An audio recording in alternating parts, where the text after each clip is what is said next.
noite, meus queridos irmãos. Hoje nós vamos falar e refletir sobre o capítulo 4 do Evangelho segundo o Espiritismo de Allan Kardec, intitulado Ninguém pode ver o reino de Deus se não nascer de novo. Esse capítulo ele é de vital importância, principalmente para o Espiritismo, porque ele vai falar de um dos pilares do Espiritismo, que é a reencarnação. Nós vamos ver ao longo da explanação as diversas colocações nos textos sagrados sobre isso, né?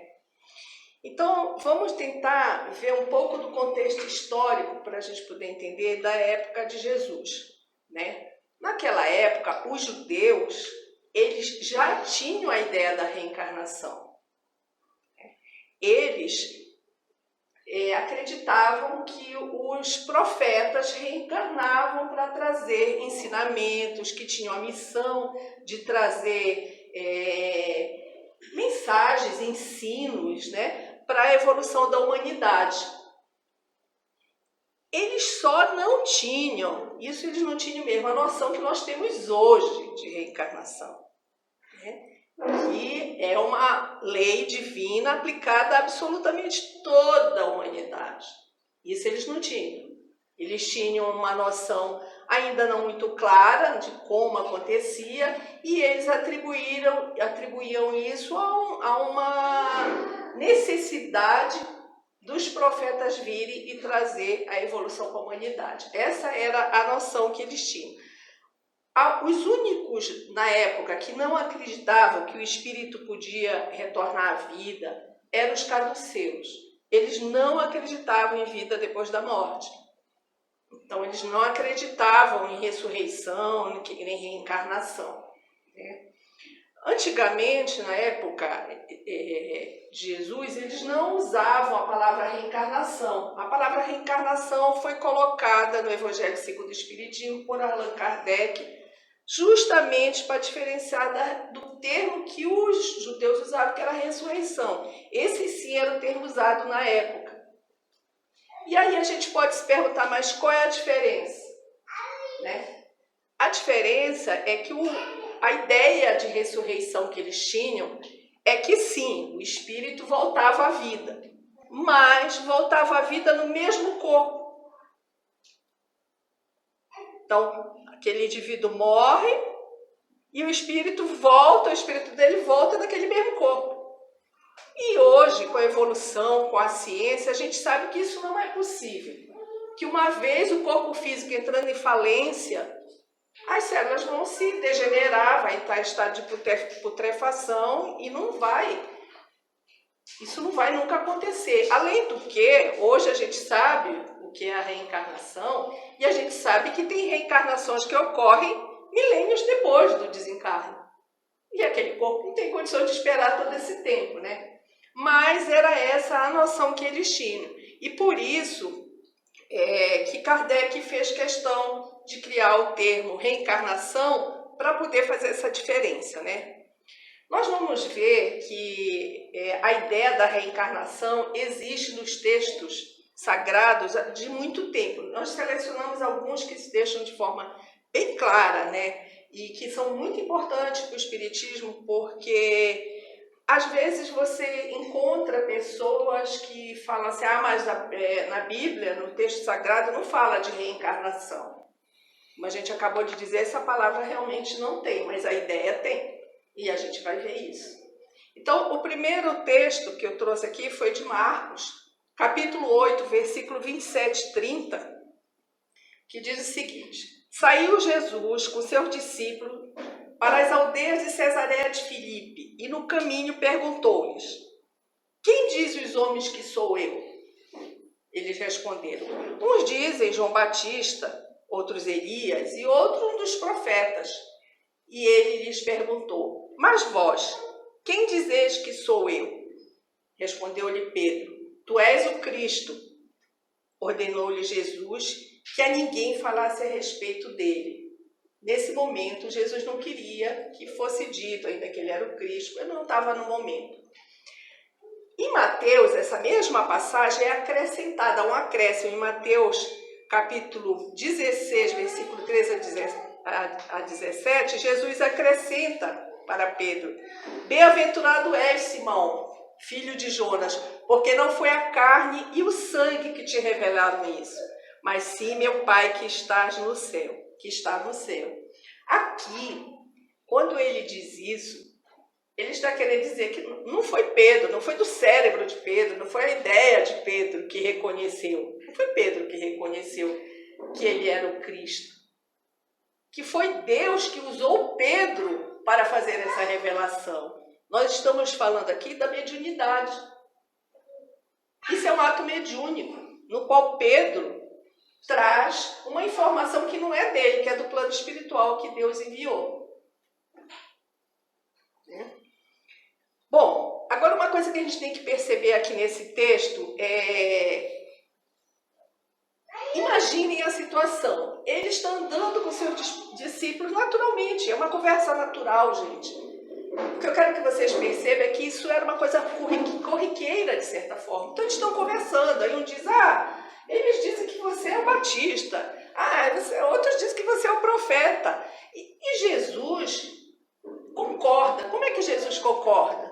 Em momento nenhum ele recrimina. Ele diz, não é nada disso. O silêncio dele e a continuação da conversa já traz nas entrelinhas que ele concordava e que aquilo era lícito de se falar. Porque Jesus nunca perdeu uma oportunidade de corrigir o mal feito, o que está errado, e de ensinar o que é correto. Então, se Jesus achasse que reencarnação não existia, ele ia falar. Ele ia dizer, não, olha, não falem isso, porque isso não é verdade, isso não é assim. Em momento nenhum ele diz isso. Né?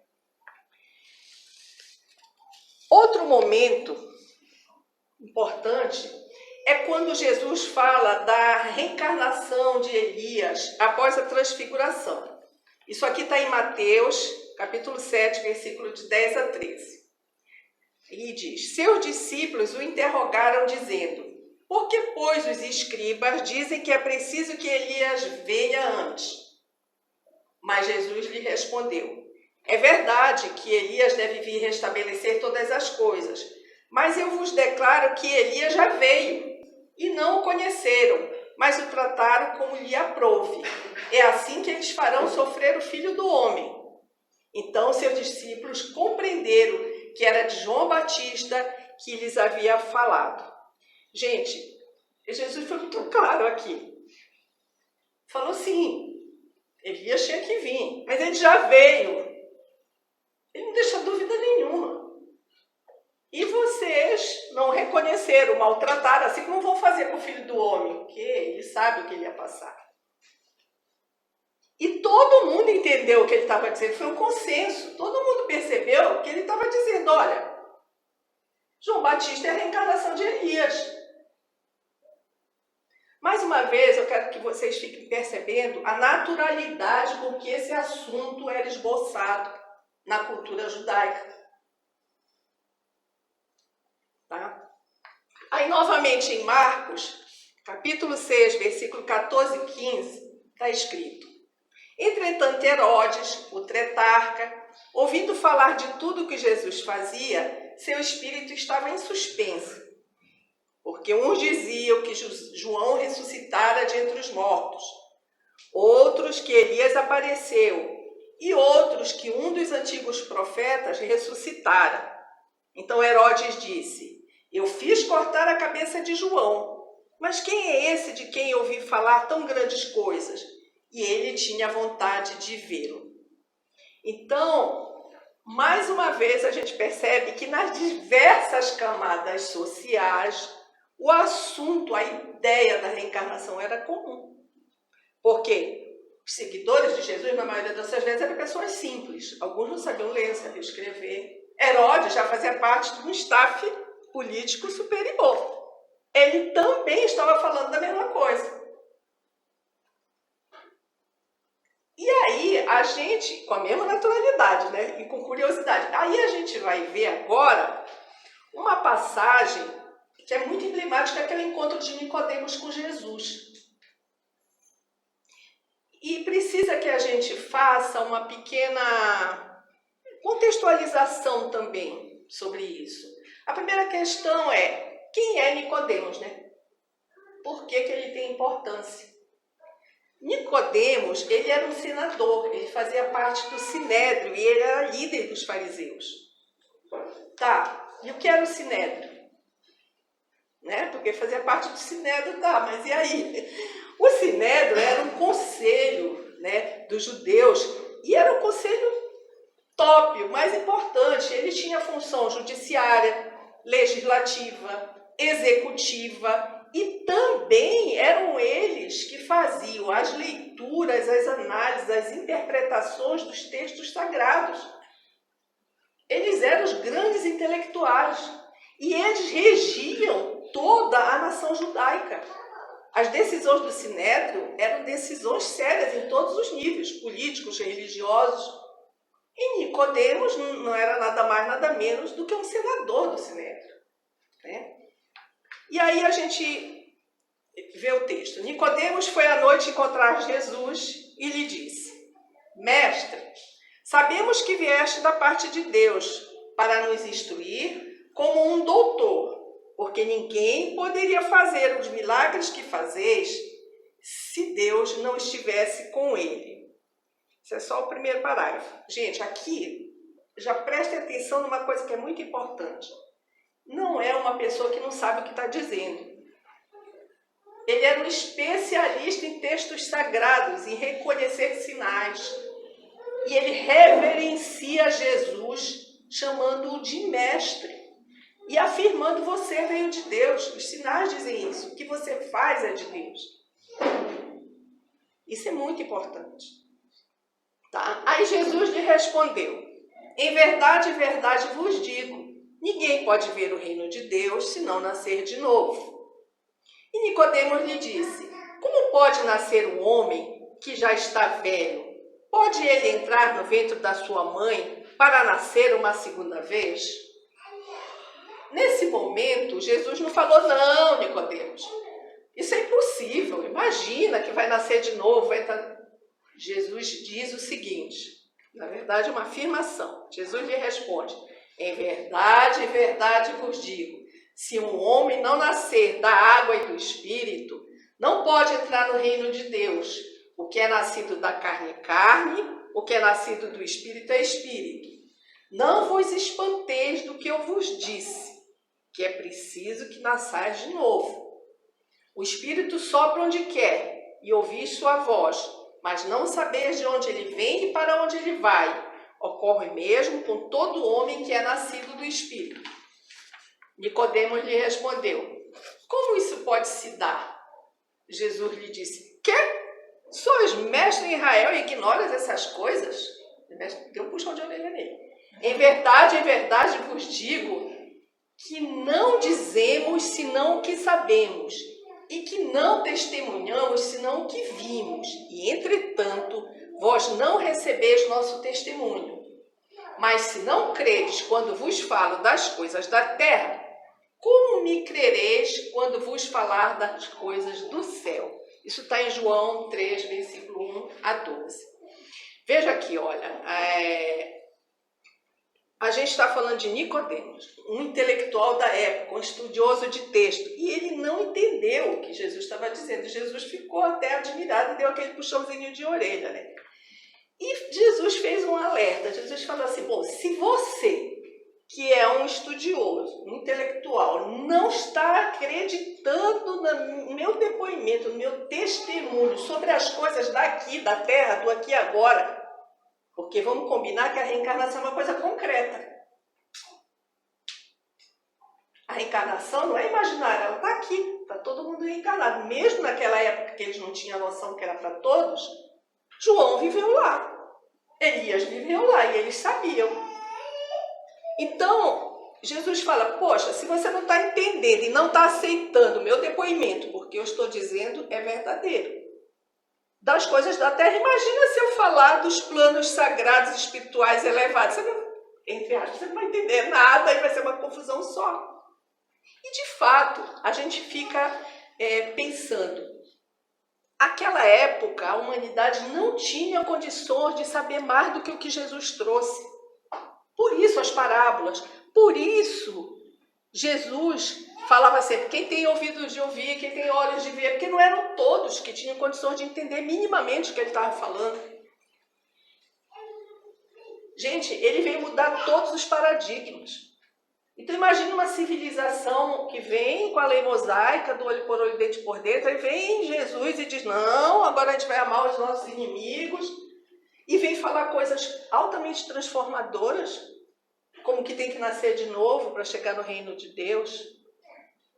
Por isso que Jesus falou, bom, eu vou mandar um Consolador. Porque Jesus prometeu um Consolador que ia esclarecer melhor. E veio, que é o Espiritismo. Por quê? Porque quando Allan Kardec, que é um irmão elevado, um espírito bem iluminado para ter condições de fazer esse trabalho com essa pleiade de espíritos superiores que Jesus comandava, quando ele traz essas informações do plano espiritual, gente, isso é muito transformador. Porque ele traz testemunhos de espíritos desencarnados de todos os níveis. Veja o Céu e o Inferno. Quem lê o Céu e o Céu e o Inferno é isso. Relatos de todos os níveis vibratórios de espíritos e suas realidades sociais e tudo mais. Quando vocês lerem a obra de André Luiz, que é quase um relato jornalístico do plano espiritual, descrições das diversas sociedades e tudo mais, imagina se você dá uma obra dessa naquela época. Ia criar uma confusão no cérebro das pessoas. Elas não tinham ainda a estrutura intelectual também para entender. E Jesus sabia disso, né? Então, ele mandou o Consolador. Aí Jesus fala uma coisa que é muito interessante. Ele deixa muito claro de como é que era essa encarnação. O que é da carne, o que é carne vem da carne. O que ele quer dizer com isso? Olha, o corpo, que é material, vem do papai e da mamãe.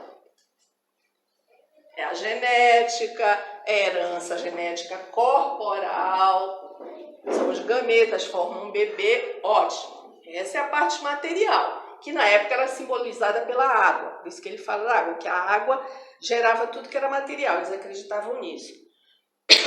Agora o espírito é gerado pelo espírito. E o espírito precede o corpo. A gente tem a herança das nossas ações morais e intelectuais enquanto espírito. Não é da questão material, da herança de pai, não, é da nossa história mesmo. Nós construímos a nossa trajetória. Agora, tá, o espírito é gerado pelo espírito, mas que espírito é esse que gera todo mundo assim? Ué, é Deus, né? O grande pai que nunca parou de gerar, nunca parou de criar. E aí ele fala, o espírito sopra em tudo que é lugar, você não sabe de onde ele vem, para onde ele vai. Se pensarmos em nós, criaturas, de fato, a gente encarna onde tem que encarnar, a gente não lembra das encarnações passadas e a gente não sabe também como vai ser a próxima. Agora, isso toma um vulto muito, muito maior quando a gente pensa em Deus. Imagina, Deus, o Pai Todo-Poderoso, a gente não sabe qual vai ser o próximo passo que Deus faz, nós não temos know-how para isso, nós não temos condição. Então, realmente, ele sopra em tudo que é lugar, ele está em todos os lugares. Então, Jesus deixa isso muito, muito claro. Tem uma outra fala de Isaías. Isaías fala de forma bem explícita sobre a reencarnação no capítulo 26, versículo 19. Aqueles do vosso povo que se tenham feito morrer, viverão de novo. Aqueles que estavam mortos ao redor de mim, ressuscitarão. Despertai do vosso sono e cantai os louvores de Deus, vós que habitais na poeira, porque o orvalho que cai sobre vós é um orvalho de luz, e porque arruinareis a terra e o reino dos gigantes. Gente, aqui está muito claro, né? Ele fala que Se está morto, você vai reviver, mas tem uma coisa muito importante aqui. Ele fala que todos, sem exceção, os mortos retornarão. Com isso, ele acaba com as penas eternas. O que é a pena eterna? Vamos relembrar. Quem acredita na pena eterna, acredita assim. A gente vai, num determinado momento, morrer, vai ter um julgamento, uma classificação de seres. Uns vão para o céu, ficar eternamente para sempre lá e nunca mais sai. E a turma que não foi lá muito bem vai para o inferno, ficar sofrendo eternamente de lá nunca mais sai. Quando Isaías diz que todos os mortos retornarão, acabou a graça, não tem mais pena eterna. Olha a importância dessa fala, que é o que o Espiritismo fala, não tem pena eterna. Porque isso, a reencarnação é misericórdia e amor divino puro. Né? Outra afirmação de reencarnação se encontra na tradução grega da passagem de Job, em 14, versículo 10 e 14. Quando o homem está morto, ele vive sempre.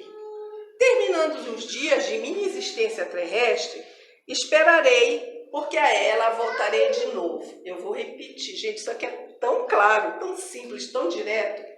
Quando o homem está morto, ele vive sempre. O que quer dizer? O espírito não morre. O homem está morto, mas ele vive sempre. Tá? Terminando os dias da minha existência terrestre, quando o meu corpo morrer, eu esperarei. Porque a ela voltarei de novo à vida. Aí vocês podem se perguntar, mas esperarei aonde? Fazer do quê? É interessante essa pergunta, eu acho. Né? E a gente tem um conceito no Espiritismo que existe em outras culturas e outras religiões com outro nome, que é chamado erraticidade. O que é erraticidade? É justamente esse período em que, ao desencarne do corpo, o espírito volta para a pátria espiritual e lá ele vai se preparar para uma próxima encarnação, que ninguém sabe quando vai ser. Cada um tem uma história, tem um time. Esse período de espera entre o desencarne e uma nova encarnação a gente chama de erraticidade. Mas o que fica o espírito fazendo? Fica lá parado esperando? Não, gente, não existe ficar parado. Não existe. Deus tem uma lei chamada lei do progresso. A lei do progresso não deixa ninguém ficar parado. Mesmo quem está parado pensa que está parado, mas não está, porque a lei do progresso está empurrando através de vários mecanismos aquela criatura para se desenvolver. Então, a gente lê dos livros de André Luiz, eu recomendo que vocês leiam, vocês vão ver que cada um tem uma história, tem um trajeto lá dentro. Os espíritos trabalham. Nós estamos aqui, gente, com essa bênção de espíritos trabalhadores aqui ajudando a gente. Não é porque eles estão desencarnados que eles estão lá sem fazer nada. Nós nunca vamos ficar sem fazer nada. E aí, uma pergunta também que é interessante. Qual que é a finalidade da reencarnação? Para que a gente reencarna? A finalidade da reencarnação é para que nós consigamos atingir o objetivo do nosso destino. O nosso destino é a felicidade suprema, é ser espírito elevado, é amor puro. Só que não dá para fazer isso tudo só numa vidinha. É muito aprendizado, a gente ainda faz dívida, ainda faz tolice, ainda se engana, ainda erra. Então tudo isso precisa de novas vidas. É como uma escola, gente. Ninguém vira PhD em nada no primeiro ano, quando entra no jardim da infância. Não, é um monte de anos. Volta, faz e se repetir, vai fazer de novo. A gente volta para fazer o mesmo ensinamento que não entendeu ainda. Então, isso é muito amor. É muita misericórdia de Deus, muita paciência com a gente, muito carinho. Outra coisa que é interessante a gente ver é que falam que a reencarnação acaba com os laços de família. Gente, não acaba. Muito pelo contrário, fortalece. Por quê? Porque a gente reencarna mais ou menos num grupo afim de espíritos. E quanto mais a gente reencarna, quanto mais você está com um amigo, com aquele que foi seu pai, seu irmão, aquele que você ama, já desenvolveu um afeto positivo, mais forte essa relação fica. Isso é fácil de entender. Aí você desencarna, você vai lá para o plano espiritual, encontra esse grupo de amigos. Aí tem um projeto de reencarnação para você, esses amigos muitas vezes se oferecem para te ajudar. E assim a gente caminha a humanidade, a gente vai, isso só fortalece. O que é destruído com o desencarne físico é o supérfluo. É aquilo que não é patrimônio do espírito. Qual é o patrimônio do espírito? Amor, ações no bem, na caridade, aprendizado intelectual bom, porque nem tudo que a gente aprende é bom, mas as coisas boas ficam. Agora, se você tem relação com as pessoas só voltado para o egoísmo, para o interesse, para a coisa material, seu olhar é esse, vai ficar aqui, porque isso não é patrimônio do espírito, não vai para lá.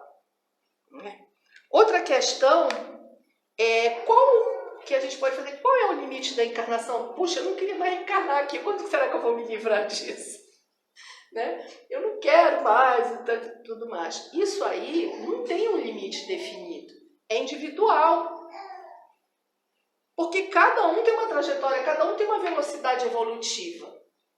Agora, reencarnar num planeta de provas e expiações, com esse corpo denso que a gente tem e tudo mais, vai desaparecer quando nós nos transformarmos em espíritos de luz. Não há mais essa necessidade. O que não significa que a gente não pode reencarnar. Haja visto Jesus. Jesus não precisava de reencarnar. Mas Jesus veio por amor. Veio nos ensinar o caminho. Veio com uma missão de Deus. Então, espíritos elevados reencarnam com essas missões, por amor. E aí, que a gente já vai terminar, eu vou deixar uma questão para a gente pensar, porque eu acho que é muito importante a gente refletir, é coisa do dia a dia, do toda hora, todo momento. O que seria de nós se não fosse o amor? Vamos pensar. Às vezes eu fico pensando, o que seria de nós se Jesus não tivesse vindo, hein? Nossa Senhora, eu não consigo nem imaginar. Mas e o que seria de nós se não houvesse o amor? Se nós não tivéssemos essa capacidade de amar o outro, se o outro não nos amasse, se nós nunca tivéssemos sido amados. Eu, de uma forma muito limitada, porque eu sou uma pessoa limitada, né? Não sou um espírito superior, imagino que não existiria vida. Porque para mim, vida é amor. Eu deixo essa minhoca para a gente pensar, para a gente refletir, né? O que seria de nós se não fosse o amor. Tá? Obrigada, gente.